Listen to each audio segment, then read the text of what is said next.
I'm going to record a quick podcast about the subject just because it's been on my mind. And I mean, I haven't recorded anything for like a year or, you know, I don't know, very few episodes, maybe 2 episodes in the last year or something like that. So I'm just going to rush through because I'm working on other projects and I've got my mind full with other stuff. But this is a good archive to have. And the topic of the podcast is, are women, is there such thing as equality? Like, is it possible for women and men to have equality? Okay, I want you to imagine something, right?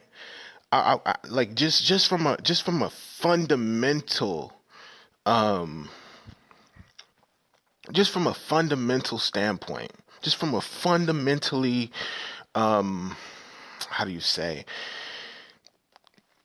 Just imagine, right? Okay, think about missionary lovemaking, right? Think about your typical missionary lovemaking between a man and a woman, right? It's a man on top, the woman's on the bottom. The woman is the receiver of the attention and the affection, okay? And the man is the one who is the giver of the attention and whatever. The fact is that pretty much no matter what, okay, unless you're talking about some rare instances where there's toys involved and things like that, right? Men are the ones who are entering into a situation, right? And it's the woman who is the receiver of the information. A great metaphor would be the hunter versus the hunter versus the homemaker. The hunter goes out there and hunts and hunts and hunts and hunts and hunts, right? And the homemaker receives it and then cooks it up and receives it. But the receiver, right? I work all day, and then she receives the money, right? That's the metaphor. It's obviously, metaphors die out at a certain point, but I'm sure you can understand how that works. And so when I'm imagining for myself, lovemaking, okay, between a man and a woman, I'm probably not thinking or imagining it from the viewpoint of a person who is a receiver, right? And you got to ask yourself, what does it take to be a receiver, right? So let me get this right. So I'm supposed to be in a relationship, okay, and I'm supposed to give and receive equally. 100% down the middle equally. Okay, and at the last minute, okay, I, the man, am supposed to be the giver. 100%.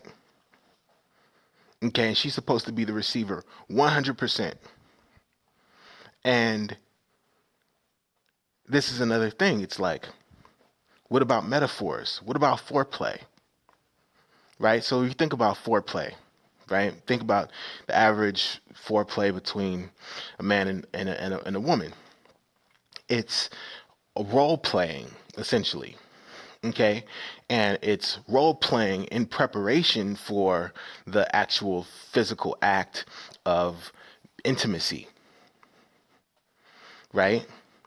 Intimacy where no matter what, she's going to be the receiver and I'm going to be the giver, right?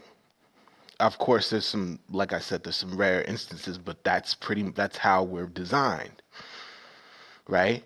So metaphorically speaking, okay, if one were to work up to that point, it's like, okay, well, let's look at the default of where my imagination lies when I am picturing myself with the woman, when I'm picturing myself engaging with the woman, when I'm picturing myself communicating with the woman, okay? Or when a woman pictures herself in a positive communication with the man. How does she see herself? What is her position? What is her role? Right? You look at and with this paradigm, we have a very natural groove in which people can fall into. So for example, right? Let's say I'm 3 foot tall, right? 3'8", right? I'm 7 years old, right? And so 3'8", 7 years old. All right. I am very short. Okay. Technically, you could argue that my life is more valuable than my grandparents' life, right? My grandparents are going to die in 10 years, right? I'm an 8-year-old. I've got 80 more years to live on this earth. My life is immensely more valuable than my grandparents' life, right? But I can't reach the cabinet. I can't get to the top shelf and get the cookies out of the top shelf or whatever. I can't reach that high, right? Does that make me less valuable because I cannot reach that high? Now, some very simple-minded thinkers, okay, and some people who are,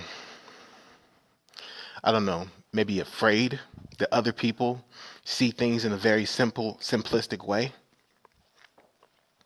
are going to look at it like, well, he's shorter, so, he's worth less, and he's less valuable in the system and all this other types of stuff. I just gave you a huge example of how this kid is more valuable in this situation.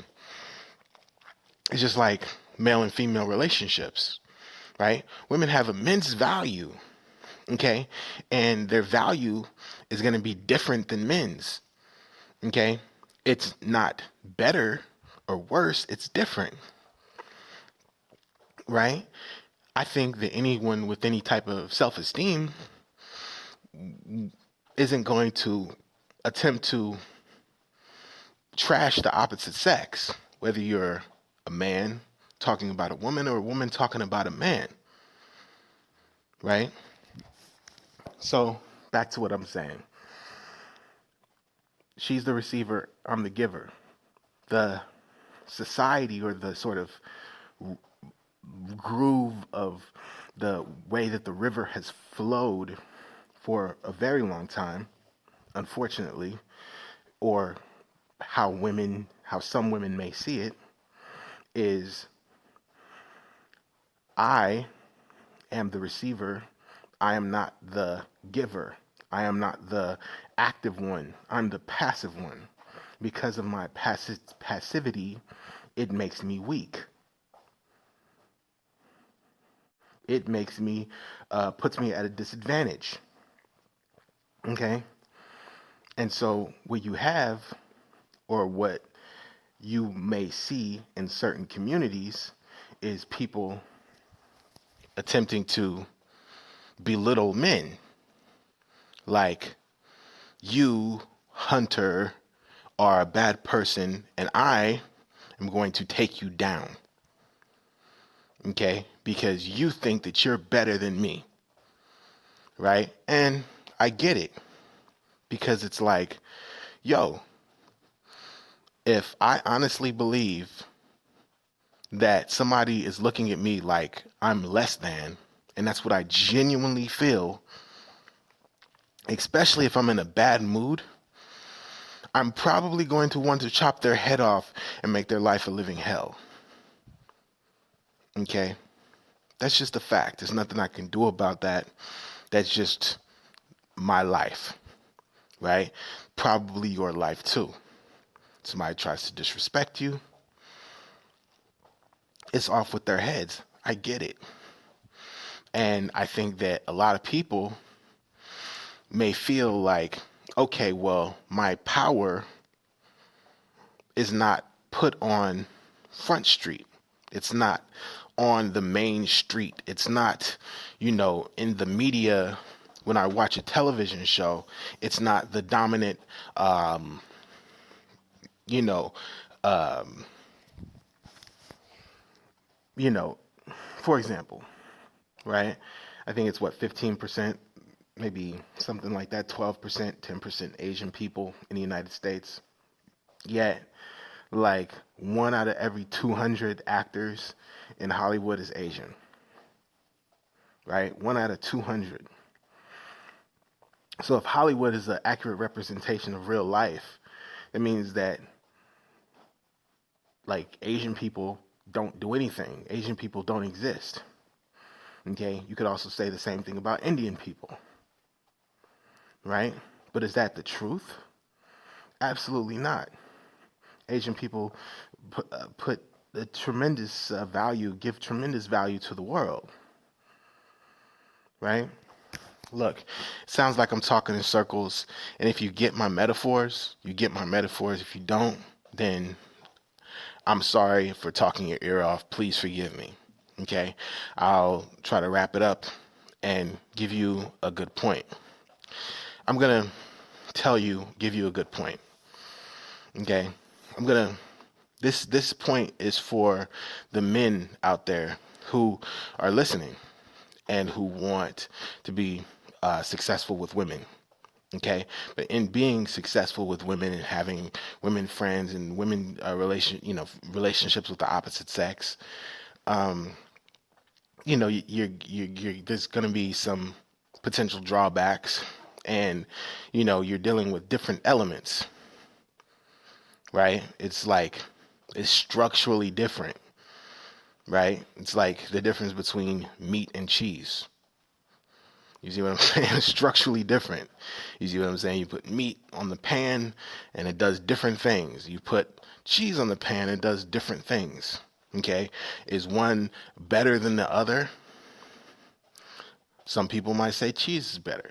Some people might say meat is better. Some people might say, well, if you were to take the best meat in the world and you were to take the best cheese in the world, the best cheese in the world would be way more expensive and is way more luxurious and way more decadent and way more amazing than the most expensive meat in the world. So I'm going to go with the cheese. Or they could say, well, the foundation of the, meal is, around meat. You got to have a meat for dinner. You got to have a meat for breakfast, whatever. So the fact is it's structurally different, and we can't pretend that the cheese is the meat. You can't pretend that the meat is the cheese. That doesn't work. It's not helpful. I'm going to give you a metaphor, okay? Or not a metaphor, it's a study that was done. Okay, so there was 3 groups. There's a control group, there's the group A, there's a control group, there's group A, there's group B, group C. So they asked the control group, okay, who wants to have half-price parking, tuition cap for 5 years, and the gymnasium open for extra few hours a day, right? Everybody, men and women, raised their hands. The men control group was 100 men. The women control group, there was 100 women. Okay? Men couldn't see what the women were doing. Women couldn't see what the men were doing. All 100 men raised their hands and say, yes, this is exactly what I want. Same thing with the women. All raised their hand, yes, this is exactly what I want. Right? So everybody raised their hand. Right? So we can all see how having a tuition cap for 5 years would be excellent for any student. Okay? Sounds good to me. Who wouldn't want that? Right? It's like saying, give you $1 million tomorrow, no strings attached. Who wouldn't want that? right? There's no strings attached. What do you mean, right? So the next group, there were 10 teachers in the room. Okay, 5 of the teachers were moderately opposed, and 5 of the teachers had zero opinion at all. Zero opinion. They had no opinion at all. Okay, they go in front of the room. Teachers give their opinion. Who wants to have half price parking? Blah blah blah blah blah blah blah blah blah. The authority figures cast their votes. Half are moderately opposed, and half have no opinion at all. The men, a couple guys, dropped out and said, you know what, the teachers are very influential. I wouldn't want to piss off the teachers, right? So they dropped out and they said, you know what, I'd rather pay full price for my parking, right? More than a handful of women dropped out and said, you know what, I'm going to pay attention to the teachers. I'm going to listen to what the teachers have to say. I'm going to do what the teachers want me to do. And I'm going to focus. I'm going to do this and I'm going to do that. Right? So that was with the women. Okay. Then there's group C. Okay. Group C. Same deal, except for the teachers. Configuration is different. Half the teachers were strongly opposed. Half were moderately opposed. This time, a handful of guys dropped out, like a good healthy handful, a good 15-20% dropped out. Said, I don't want anything to do with this. The next group with the women, over 50% of the women said, I'd rather pay full price for my parking. Okay, because the teacher said, hey, you should be paying full price for your parking and da-da-da-da-da. So what that tells me is that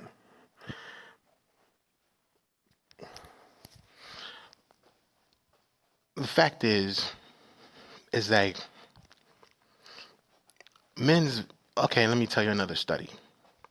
Okay, I'll tell you another study. Right? So there's men in a study, in a group shown subliminal pictures. So the subliminals went something like this. They showed subliminal images of people jumping out of airplanes, Rottweilers and pit bulls and, violent type dogs showing their teeth, about to attack. Things pictures that signify danger. Right? And they showed scantily clad women. Before we get into that study, I'm going to go into self-report. Okay? Go into self-report. Self-report is obviously self-report. People, this is what the study showed in the self-report. Basically, they were shown pictures, men were shown pictures of women who were completely dressed, and then went more and more and more towards scantily clad. The men were told to rate those women. Okay, the more scantily clad the women got, on average, the more attractive the men found the women. Women, same thing. Same study, same situation. All right, except they did the complete opposite, the complete reverse. Okay, the more skimpy the clothing is, the less they were interested, the more that they felt offended, the more clothes that the girl was wearing in the image, the more that she thought the girl in the image was attractive. So, what does that mean? So now let's get into the subliminal studies. Subliminal studies are interesting because they show the true nature of human beings without, let's look at it like Freud, right? You have the id, you have the superego. The superego is who I want to be. I want to be, eating 2,000 calories a day of lean meats and vegetables. Okay, I want to be doing pull-ups, hundreds of pull-ups a day. I want to be, jogging, running 2 hours a day. I want to be doing these things, but my id, okay, wants to sit up and, do, self-satisfy with, greasy foods and nachos and dips and shit like that, right? So you have the id, the superego. They're obviously fighting against each other, right? What somebody self-reports is going to lean towards their id. Obviously, with somebody, the impulse or the whatever that the person has, the sort of, knee-jerk reaction on a subliminal level that a person has is what they really feel. So it's what they say they feel versus what they really feel, right? You always want to be cognizant of what somebody says they feel, but it's very important to realize that they say they feel and what they really feel can be two completely different things. So women were shown, so they were shown the pictures. Now let's go to the subliminals. Women were shown subliminals of people jumping out of airplanes, dog showing his teeth, blah, blah, blah, blah, right? And they were shown images of scantily clad women, okay, and images of scantily clad men. All subliminal, nothing overt. They didn't know it. They were watching videos of fields and daisies and poppies and Christianity and nice things. They were shown these images. What happened was the arousal was registered, the subliminal arousal, the arousal of the subliminal, okay, the effect of the subliminal, the, the knee-jerk reaction of the subliminal part is the subliminal, if you will. They saw a jump in brain activity 20 milliseconds faster when a scantily clad woman was shown than when the dog was shown, a person jumping out of an airplane, etc., so on and so forth. Okay? 20 milliseconds faster, right? Same thing with women, with men. Men were shown images of women scantily clad and people jumping out of airplanes and stuff like that. They registered the subliminals of the women faster, 20 milliseconds faster. Okay. So here it goes to the next layer of the study. Next layer of the study. It was, I think it was a person jumps in the, oh yeah. So now it's pattern recognition time. Pattern recognition time is great because what we know is that the subliminals gave arousal. Okay? Certain types of arousal will throw you off, like fear arousal or disgust arousal. So if I show you a picture of a dead corpse, pardon me, or something like that, you're probably going to trigger a disgust arousal. You're going to be like, what the hell is this? Oh my God, that's scary, right? All right. And so, and then there's the fear arousal, right? And that doesn't help either. But sexual arousal, things that you're attracted to, hey, if you're attracted to dead corpses, then that means that your arousal will be triggered. Your positive arousal feelings will be triggered. When your person's positive arousal triggered, feelings are triggered, their pattern of recognition increases a significant amount. Well, here's where things get interesting.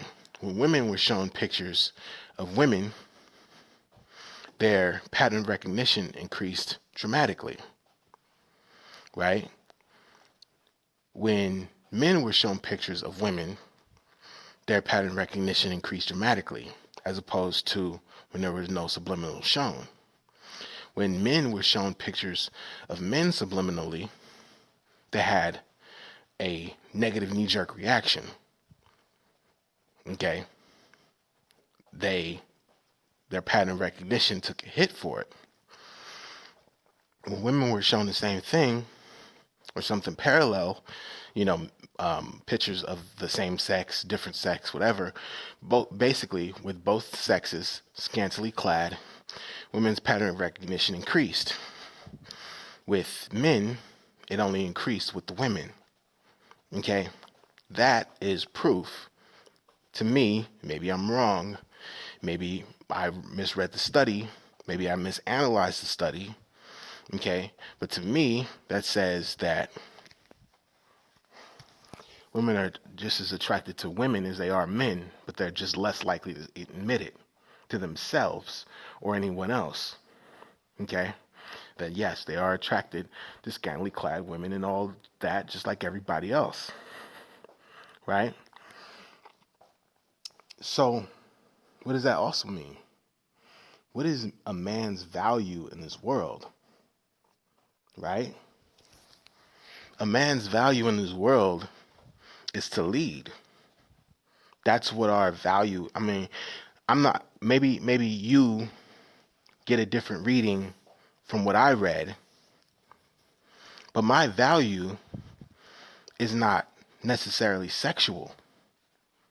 Let's put it to you this way, right? Let's say you have two women in the room. All right? Both women want to play innocent. They want to play coy. And when they fantasize about being the receiver.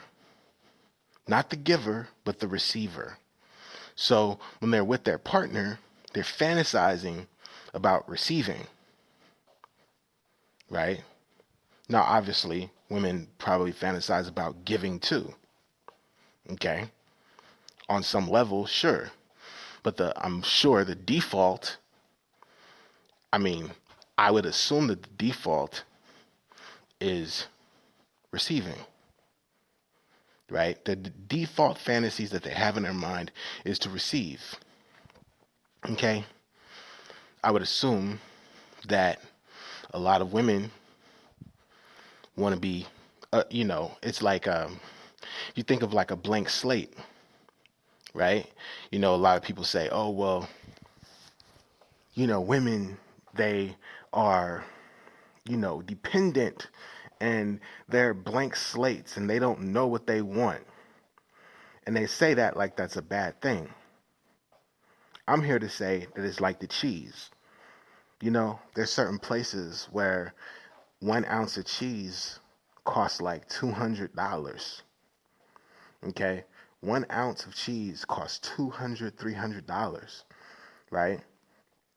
So what's more important, the cheese, the meat? What's more valuable, right? Most people would say, okay, if I go into the store, what's more valuable? This salmon or this, meat, this red-blooded animal. You see what I'm saying? I grill it up, okay, and it's more valuable than this cheese right here.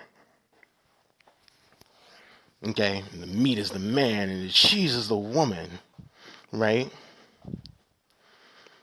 I'm here to say that it's different. Women's value is different than the man's value. Just because she's a blank slate for a reason. Okay, she's a blank slate because I don't necessarily feel.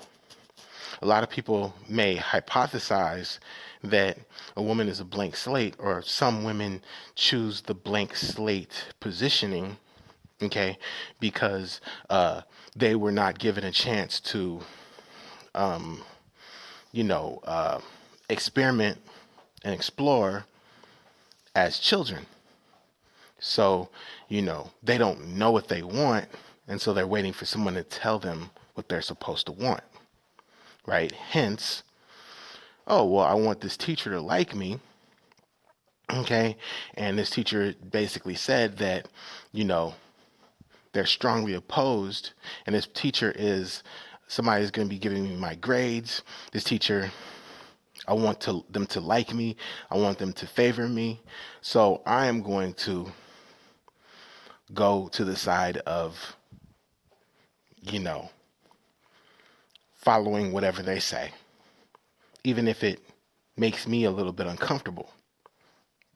Okay. And then people say, oh, well, they don't know what they want. No, she knows what she wants. She wants favor with the teacher. That's what she wants. There's nothing wrong with her gathering favor from the teacher. And guess what? If you're the teacher, then you are going to be, under certain circumstances, the receiver of a lot of that attention. Right? But I also want you to imagine a scenario. Right? All right. So let's say person walks up to you, group of people, whatever, walk up to you and says, you know, do you want to pay full price for your parking?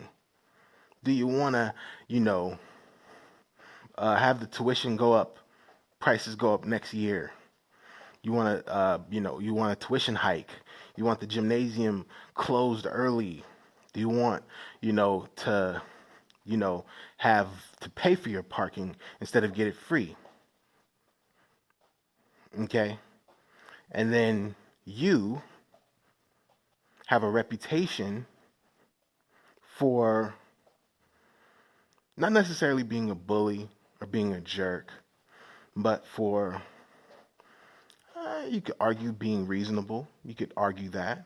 You could argue, okay, I'm going to stand up for the people around me, right? Or maybe you have a reputation for being able to softly and very delicately decline such a wonderful offer as paying full price for tuition. Okay? And then come up with a good story and all this other types of stuff. And she doesn't have to defend herself. She doesn't have to come up with it. This is the situation, the same situation if it's like you and her in the alleyway. Right? You and her in the alleyway. Okay? Are you going to, pardon me, are you going to have her defend you and say, babe, what do you want to do? Do you want me to fight these guys, or do you want to fight these guys? I don't know. She wants me to take charge and fucking fight the guys off and get them guys the fuck out of here. She's depending on me, probably. Right? So that is my benefit. Okay? As the hunter in the relationship, that is like almost like a metaphorical foreplay type situation, right? I'm putting myself out on the line. I'm telling her how much I love her. You ever notice the rules of engagement for most dating situations? The man has to say, I love you first. The man has to ask the girl out. The man has to pay for the meals. The man has to drive her around in his car. The man has to have a nicer apartment than her. It's the man's job. And these things are metaphorical penetration, metaphorical hunting for her on her behalf. It's a metaphor. It's, and it's foreplay. Right? If I am unsure of myself, or if I am afraid to get my hands dirty, am afraid to fail, then what does that say about the father of her child if she ever gets pregnant by you? Oh, he's going to give up easy. He submits to 3 different places for a job. He's going to quit. Okay. He's going to, give up easy. He doesn't have the endurance that it takes, whatever. Okay. But when it comes down to it, and you look at hetero relationships, okay, that is the crux of it. The only difference is that in America, a lot of the media is geared towards putting women in the role of the penetrator, putting women in the role of the penetrator, putting women in the role of the penetrator, right? And that is dangerous. That's bad. So let's look at, Friends, right? Friends is a TV show that has to pander to an audience of mostly women. Women spend the majority of money. Women spend, like 70% of all money spent under $300 is spent by women. 70% of all purchases under $300 are made by women, right? So the advertisers are, in fact, pandering to women, and a lot of that may come from I am the penetrator type role. So like you look at, I think it's Ross and Jennifer Aniston or some shit like that. I'm not sure. I don't really follow Friends or something like that. But Ross and there's the Jennifer Aniston girl, and I think they're in a relationship or something like that, right? But the balance of the relationship is all off, right? He's freaking out. Oh my God, oh, I can't believe it. What the hell is going on? What do you mean? And that's his general attitude. And then Jennifer Aniston's attitude is generally, I know it all. Right? That's her general position. That's her general attitude. That's her general position. Right? Now,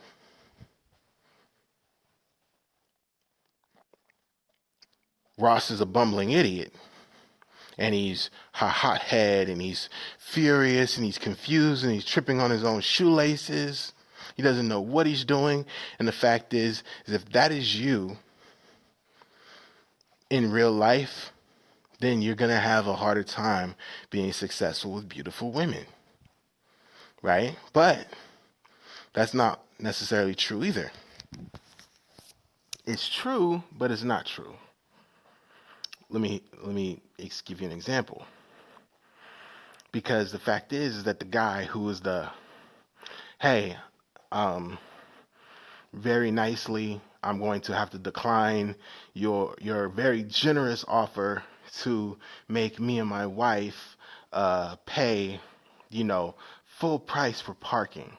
Okay? Now, there's a lot of different ways that question could go down, right? Now, I'll be honest, one of the things that I like about Dr. Honda, if you go and check out Psychology in Seattle, he's somebody that I listen to most of his podcasts, stuff like that. He has a very soft, delicate, gentle approach to handling really tough situations head on, right? Which enables one to be able to, because the old me would have just said, screw that. I speak for my woman. Okay? And societally speaking, especially with all the cues in society, all the cues in the media, my wife, my woman, is constantly going to be looking for a reason that I'm a fucking dunce. Right? So let's look at most American women that you meet on, that you think on, I don't know, maybe there's people that listen to 90 Day Fiance or watch 90 Day Fiance. Maybe there's some people who don't. But you look at the majority of women on 90 Day Fiance, and they are typically going to come from a more, I want to put you in your place role. You see what I'm saying? I want to, you're the dumb, guy that's bumbling all over his shoelaces, and I'm the smart queen, okay, who is to be idolized and revered, right? But typically speaking, when you find women from overseas, they don't necessarily come with those attitudes, right? They might have gripes and they might have situations that need to be tended to, but the attitude isn't one of superiority. It's one of, please, I need this in order to function, right? It's not, I'm entitled to this and you need to give me this and I'm important and you're the bumbling idiot and I'm the queen and da da da da da da da. Right? That's an American thing. Personally, that's one of the reasons that I am so keen on women from other countries, okay, and other cultures that sort of, shy away from the American culture because of the fact that, generally speaking, the media is pandering to women, and that's not a bad thing. It's just, but it's a truth that we have to accept. So, what's the point of all this? The point of all this is that, let's say I am with a woman, right? And she has conflicted emotions, right? On one hand, no one in their right mind wants to pay full price for parking if they could pay half price, right? Nobody in their right mind. And then what? Go home and complain about how their bills are so fucking through the roof? Does that make any sense? Right? But on the other hand, she would probably feel resentful if I didn't give her, or if I had an attitude of, I'm important and you're going to listen to me. And what I say goes. Right? There's going to be, she's going to be what? Okay, I know that I wasn't about to say anything to the person and I was going to pay full price, but surely you could have consulted me. Right? And that has to be accounted for too. Now, especially in America. Right? And let's say I were to go and say, no, we're not going to do that. She's going to be like, what? You didn't ask me. You see what I'm saying? But then if I let her do it, she's going to be like, oh, my man can't stand up for me. You see what I'm saying? And that's the reason that gentle ways of confronting very difficult conversations is a skill that I'm looking to master and a skill that I'd like to transfer to you, the listener. Right? So, tactfully, I could say, hey, sweetheart, I'm sorry.